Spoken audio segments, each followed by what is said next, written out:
Vatandaşım, şurada yazıbsan, ben sana hak berem ona. O zat yazıbsan. Jel göreviniz yok de, ben hayran ol size. Liboy devlet bilen alıp görün, bizim yurt kovu.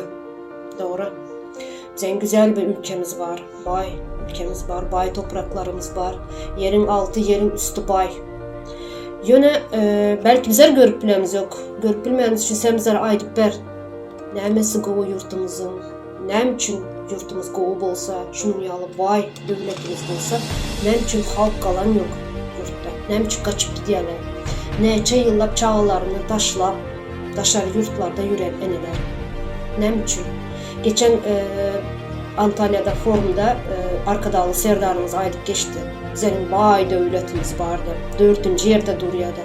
4. yerde duruyan olsa bizim dövlətimiz, nəm üçün bizə dünyalarda qul bolayaz, daşar yurtlarda sürünəyəz? Bunun səbəbi nəmi? Bizlərin görüb bilməyən zatlarını sən aydıp ber bizə. Bizə bəlkə görüb biləmizək doğrudan.